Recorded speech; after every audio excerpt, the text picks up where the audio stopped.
kacamata seorang Bung Ferry, Persija yang sekarang tuh bagaimana sih? Jauh berbeda. Gimana lagi? Jauh berbeda gimana nih, Bang?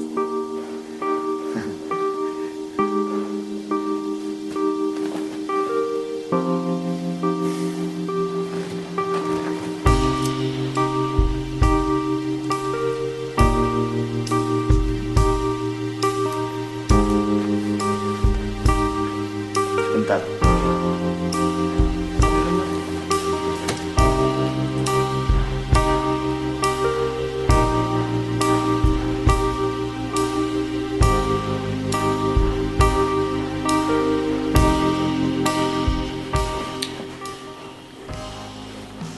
Saya kenal Persija dari kakek saya. Kakek saya almarhum waktu itu perkenalan. Dari kecil dia. Saya dari kecil diajak. Persija itu pemainnya bintang-bintang semua. Ada Anjas Asmara, Andi Lala, banyak sekali deh. Kemudian sampai ke zamannya Bento, zamannya pemain-pemain Garuda. Jadi ada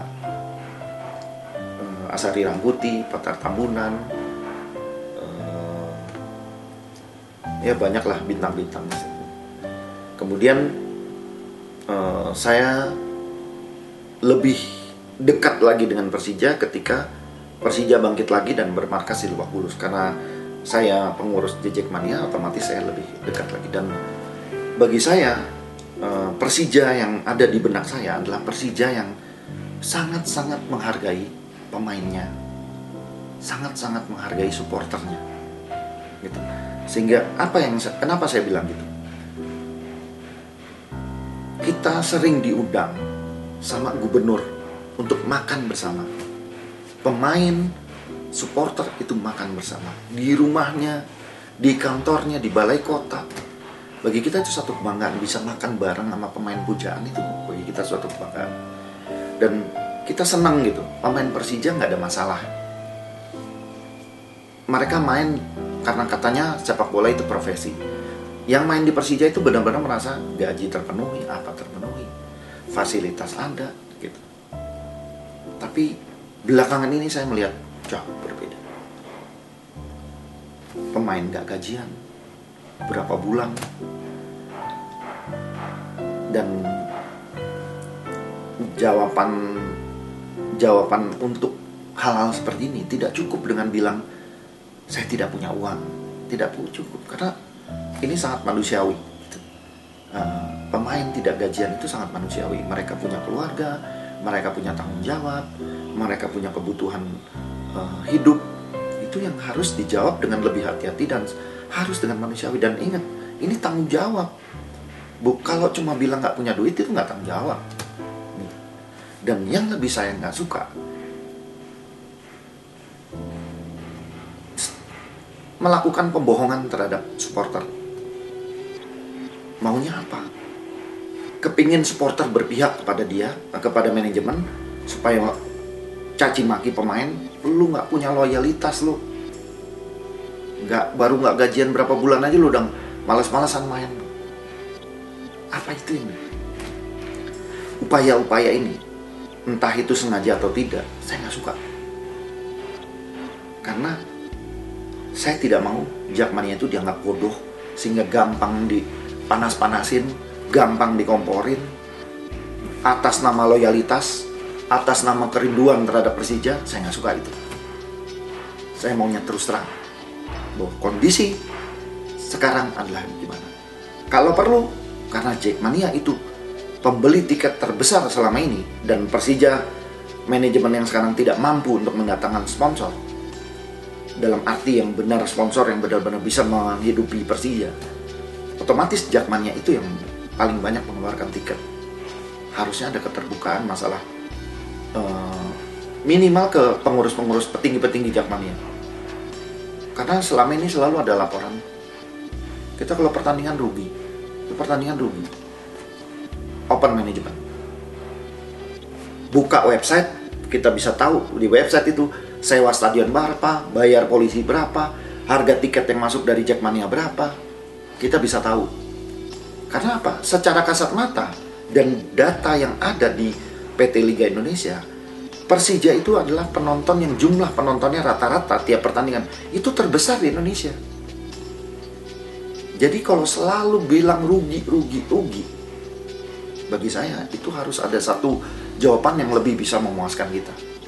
Jangan cuma bilang rugi, pemain nggak gajian, kita terus akhirnya bagaimana? Dan salah satu sebab sepak bola Indonesia berhenti ya karena ini.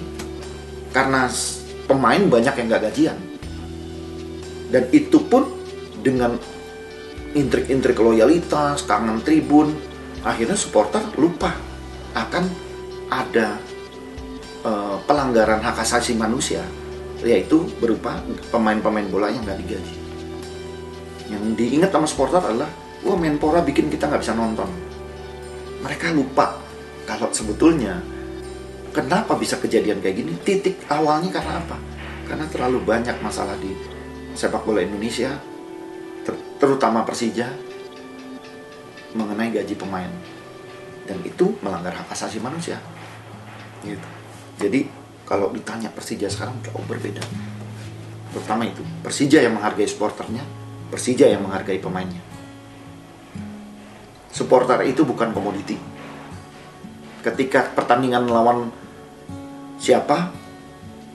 siapapun, itu tiba-tiba manajemen bilang kita butuh uang untuk bayar gaji pemain. Mau nggak kalian saya naikin tiket 50.000, terbesar di Indonesia. Pukul rata 50.000, anak The Jack iya aja bayar. Sampai pemasukan terbesar kita rekor 1,3 M. Bisa bayar gaji pemain cuma dari tiket. Tapi nggak cukup itu. Kalau solusinya seperti itu, buat apa ada manajemen? Cukup ada panpel yang ngurusin tiket. Manajemen itu tugasnya bagaimana mencari dana secara menyeluruh, bukan cuma dari tiket, tapi juga dari sponsor dan owner yang lain. Yang saya rasa kalau dibilang nggak tertarik, nggak mungkin ya, karena Persija ini ibaratnya kayak kue yang paling manis di Indonesia. Posisinya yang strategis, secara geografis ini paling strategis karena di Jakarta, ibu kota. Pemain bola aja, pemain asing itu kalau main dari Argentina, dari Brazil, itu bertanya mainnya di mana. Kalau di ibu kota mereka lebih tertarik. Kenapa? Di sini ada international school, di sini fasilitas lebih memadai, apartemen juga di sini banyak. Tapi ternyata kondisi ini menurut saya kurang bisa dimanfaatkan gitu. Jadi sponsor sebetulnya banyak yang ada di sini gitu. Supporter kita juga banyak gitu. Jadi kalau dibilang nggak punya nilai jual, banyak nilai jual.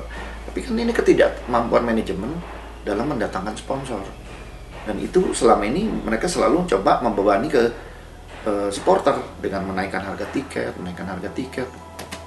Dan alasan yang dibuat selalu macam-macam. Dari mulai dualisme, IPL, ISL, kemudian dualisme di Persija. Tapi ketika Persija menang jadi dualisme, masih ada alasan-alasan lain yang membuat dia bisa nyaman bahwa gue nggak dapat sponsor nggak apa-apa. Jadi kalau sekali lagi Persija yang sekarang bagi saya, Persija yang tidak menghargai pemainnya, tidak menghargai supporternya.